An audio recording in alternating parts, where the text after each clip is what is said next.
यहाँ तो एमएससी की प्लेसमेंट नहीं होती है साइकोलॉजी में, तो बीएससी की तो क्या ही लगेगी। I'm also providing academic counseling for specifically psychology matter करती है, और वो आपके ऊपर solely डिपेंड करती है। Always remember that either BSc or BA।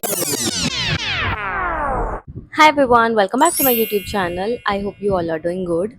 तो रिसेंटली मैंने क्राइस्ट यूनिवर्सिटी की प्लेसमेंट पर एक वीडियो बनाकर डाला था, एंड वो थोड़ा BB oriented, MB oriented and BCom की साइड ज़्यादा चला गया था, एंड बीएससी साइकोलॉजी उसमें रह गया। So this video is all about placement opportunity after BSc psychology at Christ university.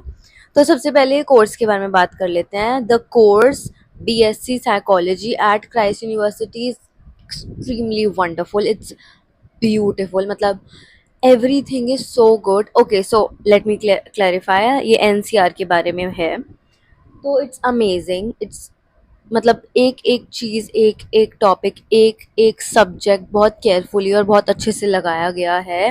And जो पूरा कोर्स करिकुलम है, जो पूरा स्ट्रक्चर है, वो बहुत अच्छा है, क्योंकि आगे चलकर मास्टर्स की प्रिपरेशन करनी होती है और एंट्रेंसेस वगैरह की, एंड ये पूरा कोर्स आपको उसमें बहुत हेल्प करेगा। मतलब आप ये मानो, अगर आप डायरेक्टली मास्टर्स एग्ज़ाम दे दोगे अच्छे से पढ़ाई करने के बाद, अच्छे से इज़ द की वर्ड, अच्छे से पढ़ाई करने के बाद अगर आप डायरेक्ट मास्टर्स के एंट्रेंस एग्ज़ाम दे दोगे तो क्लियर हो जाएगा, क्योंकि पूरा कॉलेज में आपको अच्छे से पढ़ाया जाता है। ये नहीं है कि कुछ रह गया, कुछ कुछ नहीं पढ़ाया, सब कुछ इनफैक्ट ज़्यादा ही पढ़ा देते हैं आपको।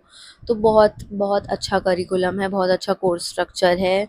Now if we talk about placement, तो यहाँ तो एमएससी की प्लेसमेंट नहीं होती है साइकोलॉजी में, तो बीएससी की तो क्या ही लगेगी, but still they try their best. एक दो कंपनी आ जाती हैं। और देखो, यू हैव टू अंडरस्टैंड कि बीएससी करने के बाद प्लेसमेंट तो वैसे भी कुछ खास लग नहीं पाएगी। इट्स नॉट लाइक कि आप बीबीए कर रहे हो या बीकॉम कर रहे हो, क्योंकि उनकी बात अलग है, उनकी प्लेसमेंट अलग लेवल की आती है। और यहाँ पर आप क्वालिफाइड उतने नहीं हो कि आपको एक क्लिनिकल जॉब मिल जाए या एक साइकोलॉजिस्ट वाली जॉब मिल जाए, because of course you are not a psychologist. अभी अभी आपने सिर्फ ग्रेजुएशन करी है, राइट? लेकिन still you can work as an assistant, you can work at NGO, और you can work as an HR assistant as well.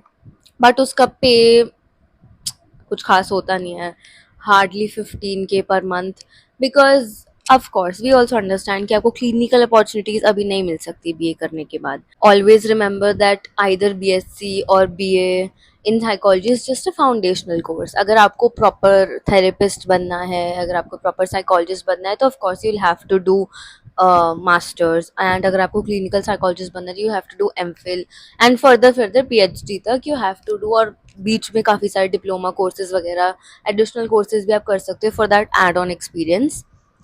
और कैसी कैसी कंपनीज आ सकती हैं, कैसी कैसी जगहों पे आपकी जॉब लग सकता है। इट्स लाइक एनजीओ, स्कूल में असिस्टेंट की तरह, और रिसर्च असिस्टेंट।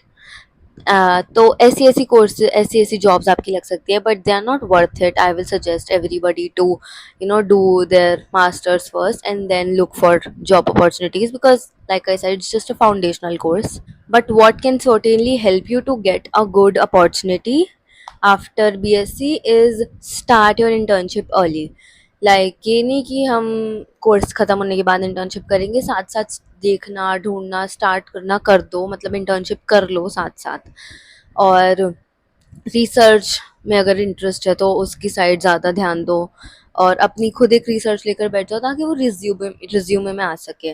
ठीक है, सॉफ्ट स्किल्स पर इन्वेस्ट करो, जैसे कि कम्युनिकेशन हो गई, एक्टिव लिसनिंग हो गई, एक दो कोर्स हो गए, कैनवा हो गया, माइक्रोसॉफ्ट हो गया, क्योंकि ये चीज़ें छोटी मोटी जॉब में काम आती है आगे चलकर। अपना एक रेज्यूमे बनाओ विद प्रैक्टिकल एक्सपीरियंस।